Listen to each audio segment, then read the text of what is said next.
Hey guys, let's talk about books. We are over halfway in my Dewey Decimal shelf tour. This is my nonfiction shelves behind me. One of them, because there are several. The Dewey Decimal system, if you're not familiar, I will link my intro video I did many moons ago at this point. But it is the way that nonfiction shelves are organised in libraries in Australia and in lots of parts of the world, separated up into 10 categories, starting with the 000s, going through to the 900s. Each of those broad categories has subcategories, and that is how I organise my nonfiction shelves. I will also link the playlist so that you can go back and spy on the rest of the things that I talked about previously, bearing in mind that I'm always adding to these things because books are lovely. Nonfiction books are lovely. This is my pride and joy, and I'm so excited to be sharing this with you. Now, this one is another category where I was really surprised at the number of books that I have. It is technology, is the 600 categories, and that's not really my vibe. I'm a history person. My degree was in history, but every category has history, and so lots of those books are history of category in all the categories, not just this one. Also, the 600s includes home maintenance, home technologies, and that includes cooking. So all your cookbooks will live in the 600s. I've separated my cookbooks out, and they're not going to be in this video because I have like 50 of them, and it's a really niche category. It's pornography for me. I love a cookbook. I love just looking through them. Not that I cook from them much anymore, but I just love to have a flick through and look at the pictures. So if you would like to see my cookbook porn collection, please let me know because I'll be so excited to film it. But also go through and maybe take some books out that don't need to be on the shelf anymore. Because let's face it, it's excessive pile of books that I have. Let's talk about 600s now. You can't see them on my shelf. They are directly below here. They are down there. But I'll pull them out and we'll talk about them. Like I said, 600s is technology. I'm just going to read directly from what ChatGPT told me, ChatGPT. It says it's related to applied sciences, engineering, technical fields, and practical applications, allowing for a systematic exploration of human innovations and technological advancements across various domains. Sounds very wanky. Let's just begin at the beginning. So in every category of the DDC, there's the 00600, in this case, is general technology. I don't have any books under a general technology heading, but I do have 610, which is medicine and health. As a shock to you that I have a history of medicine and health. Oh, there's a sticky note on that. Let me move that. This is Blood and Guts, A Short History of Medicine by Roy Porter. The call number is 610.9. 0.9 is always history, so we know this is a history of medicine. It's quite short. It was a textbook for a unit, for a subject I did at uni on the history of medicine. It was called Blood and Guts, as is this book. I do not recommend that you read this. It was too short. It's supposed to be an overview, but coming in at less than 200 pages, including references, it is not enough time, not enough length of the book available to actually go into anything in more than the broadest strokes. I didn't like this book at all. For this subject, I think the assignments that I wrote were on the history of hospitals, medieval hospitals and medieval universities, because that's where the teaching of medicine came from, was universities, but the practicing of medicine in hospitals comes from monasteries. Next to that, I have this one, which is far better. This is 610.902, which is again history of medicine. This is Medieval Medicine, a Reader, edited by Faith Wallis. This is from a series of books called Reading in Medieval Civilizations and Cultures. I have a few of these. This is full of translated primary sources. So sources Primary sources are documents that were, or items, artifacts created at the time, and we as historians use them to interpret what people said or thought about a thing at that time that it happened, at the time the source was created. So this covers things like, broad chapters is healers and healing in early medieval Europe, medicine and society. This is not a book that you would read cover to cover, and I probably cherry picked bits that sounded good for the assignments that I was writing, but having a book of sources that I could use across multiple subjects in my degree, not just that history of medicine subject, was very handy. I forgot to say the dates that they were published, but I will have all that info in the description. The last one I have in medicine is actually not a history of medicine. It is called the Menopause Manifesto, Own Your Health with Facts and Feminism. This is by Dr. Jen Gunter, who is an obstetrician and gynecologist in the US, I'm gathering from the book. The call number here is 618.175, which is menopause. I'm currently reading this one. It is equal parts reassuring and terrifying. But so far, I'm just a little over halfway through. So far, highly recommend if you are somebody experiencing or one day potentially will experience the menopause. And because I'm reading it now, there will be a review of that on this channel at some point. That's all for the 610s. The 620s is engineering and allied operations. Engineering doesn't interest me in the slightest. So move on to the 630s, which is agriculture and related technologies. Now, again, agriculture interests me not at all, but I do have some books in this category. Community Gardening by Simon Akeroyd. When I was looking up the info for this book, it is just a Southern Hemisphere Australianized reprint of a book for like allotment gardening in the UK. This was in the bargain bin at the post office. It was probably $5, and those books always get me. There's a lot in this category and a lot of cookbooks that come from that post office bargain bin, I've got to tell you. Call number here is 635, which is gardening, domestic gardening. I don't think I've opened this once after I bought it.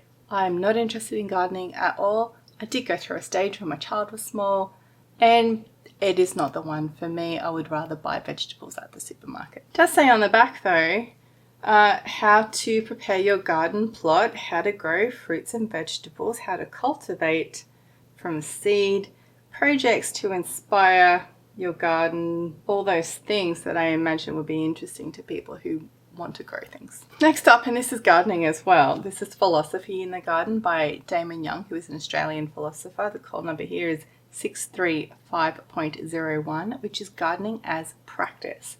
And this book is about, it is philosophy. It is about authors who spend time in gardens or outside, or have a relationship, a known relationship with gardens or outside in general, and how that informed their writing and thinking practice. Let's have a look. We've got Jane Austen and the representations of gardens in her life, but also her writing. There's Proust, Leonard Woolf, Friedrich Nietzsche, Colette, Jean-Jacques Rousseau, George Orwell, Emily Dickinson. I think Proust in particular didn't leave his bedroom because he was so ill a lot of the time, and so the absence of garden from his life was an interesting chapter in here. If you're into philosophy, this was interesting, but I liked his other philosophy work that I read better, and that was, it's way up there, what's it called? The Art of Writing. Then we move on to 640, which is Home and Family Management. This is where cookbooks will live. I didn't look up which number cookbooks are specifically, I'm sorry, but I do have some books here. This is another post office bargain bin find. This is So Step by Step by Alison Smith. The call number here is 646.2, which is sewing. This is the most boring book known to man, but it is a very useful book. It is essentially an encyclopedia of sewing techniques. So, for example, machine stitches and seams, how to achieve them, what they do, in what instance you would use them. This is how to do darts, contour dart, French dart, how to press a dart. So boring AF, and useful AF. This is one that I keep on hand for when I get the urge to sew clothing, which happens about once a year, and then I get 5 minutes into the project, regret all my life choices, cry, and then come out with a finished garment. I hate machine sewing so much. And that is why I bought this next book, which is Bernadette Banner's Make, Sew and Mend, Traditional Techniques to Sustainably Maintain and Refashion Your Clothes. Call number here is 646.6, which is garment care in particular. Bernadette Banner is a YouTuber. She does fantastic videos on historical fashion and does recreations of historical fashion, hand sewing and doing traditional techniques. So I love her channel, and because I hate my sewing machine so much, I bought this one specifically for a reference guide for hand sewing and hand finishing. And it's got repair stuff in here too. I have reviewed this, I'm sure. I will link to my review. Highly enjoyable just to read. It is very much written in her style of presenting, and it was great. This one comes under the category of cleaning your house, which if you're my mum, you'll burst out laughing at this point. This is Spotless by Shannon, Lush and Jennifer Fleming. Shannon Lush was huge in Australia in the early 2000s. She had a segment on the ABC on radio on how to clean tricky stains out of tricky fabrics and items. And so she wrote a book with Jennifer Fleming, who I think is an ABC journalist. Very handy, this book. I have had it for nearly 20 years. Things like how to clean wax out of fabric, how to remove beeswax from your wardrobe, how to stop the dishwasher leaving rust on your stainless steel cutlery. Basic, but early 2000s is before the internet went mad, so you've got to understand that it was really useful having a reference guide. After that, in 2008 actually, they released a second one called Speed Cleaning, which again is hilarious. But also 2008 is the year that I had a baby, and this book has never been used. And again, it's the kind of thing that you would just see on an Instagram reel these days, of tips on how to stay on top of your home, how to make a home look nice, how to tackle room by room cleaning. It's unnecessary, and in fact, I'm going to get rid of this book out of my collection, along with that gardening one. Don't need it. Okay, 650s, which is the last of the books that I have in this section of the DDC, is called Management and Auxiliary Services, which is such a wanky sounding name. It is basically how to life books, but make them business. Graham Allcott's How to Be a Productivity Ninja. Highly recommend this book if you are looking for a how to productivity book. I understand there's, again, a niche audience, and I love them. I don't know why. It is almost a guilty pleasure for me. Did I say this was 650.1, which is personal success in business? And if you are, I'm going to put this straight up there, if you are neurotypical, this will work for you in a productivity hacks. If you are not neurotypical, I can't speak to it at all. I'm sorry. I understand that these, again, the How to Life books as well and the productivity books don't always work if you have ADHD, for example, because brains just work in different ways. But for me, I gained value out of this. I couldn't tell you anything particular. It might have just been the reinforcement of get your bum in the chair and do the thing. Sometimes you just need to kick up the ass. This one, I struggled whether it should be here in productivity or if it should be up there in How to Life, but it's 4,000 Weeks, Time and How to Use It by Oliver Burkeman. This call number is 650.11, which is business time management. It is not business time management, it is lifetime management. The concept of this book, and I have reviewed this as well, I think, or maybe it was just when I started YouTube. Anyway, the concept of this book is that you only have 4,000 weeks on average to live. What are you going to do with that time? It's running out. And it's basically about the joy of FOMO. No, not the joy of FOMO. JOMO, the joy of missing out. Making a choice and being cool with your choice. Every choice that you make narrows your path, and every path that you take narrows your options. And that's normal, that's cool, that's fine. Be cool with the choices that you made, make your peace with them, and just don't worry. Now, I read this when I was 40. I think I bought it, I definitely read it around my 40th birthday. And so I already in an age where I had made peace with all the choices that I had made and whatever. But if you're in your early 20s, or you know someone in their early 20s, highly recommend this, just to nip that fear in the bud. You can't do everything. There's literally no way you can do everything. Start being okay with the narrowing of your choices early. This one is a business productivity book, but also kind of a life one. It is Tiago Forte's Building a Second Brain. This is 658.4038, which is a knowledge management. This is this guy's method of how he organizes his digital life. So digital files, digital notebooks, the most useful way he has found to organize that and then retrieve information from it. Again, if you were starting out, if you're in your 20s, I think this would be amazing. Knowledge to have in your brain. I learned about this from Inga Mewburn, who is in her 50s, I want to say, an academic at Australian National University. And so she's found it useful in her practice as well. So, I mean, it is applicable across the board. I didn't vibe with it enough to change the entire way that I do things, but it did convince me to give Notion a go. He doesn't talk about Notion, but the way that I'm using Notion and the ideas that I picked up from just worked really well together. So if you're looking for some hand-holding on how to tackle your digital filing cabinet, this is fine. And finally, it's probably the most famous productivity book of them all, and I got so much out of it because I did read it early in my organizing, productivity, thinking about life stage, and that is Getting Things Done by David Allen. The Art of Stress-Free Productivity. The call number here is 658.4093, which is time management. If you're going to read a book, read this book.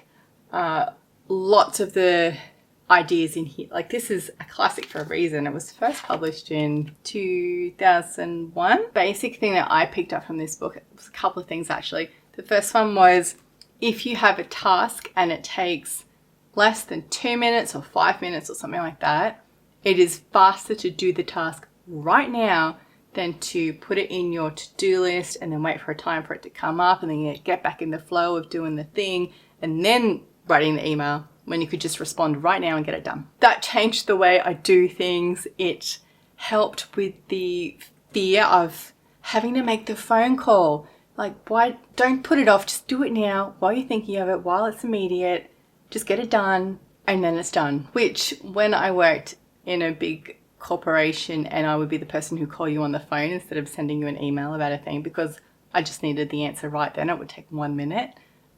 People would not answer my calls because I was interrupting their workflow. But that's just what this book trained me to do, which is get that. I just need the answer right now. It'll only take a minute, get it done.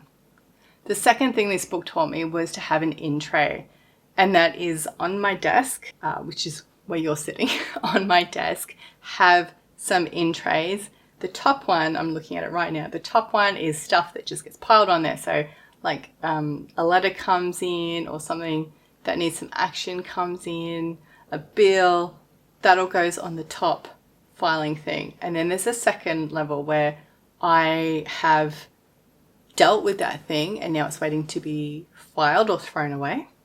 And then the third level is things that are ongoing projects. Now, the only thing in that third level I have at the moment is a book that my friend Luke sent me years and years and years ago and I have not read. And it's sitting there because I need to read it and then send that book back to him. Will that ever happen? I can't say.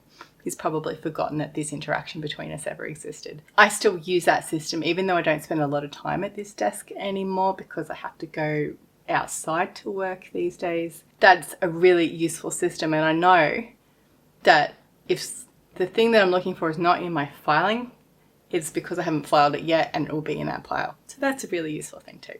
I am quickly running out of time, so I'll quickly go through the last of the 600 categories.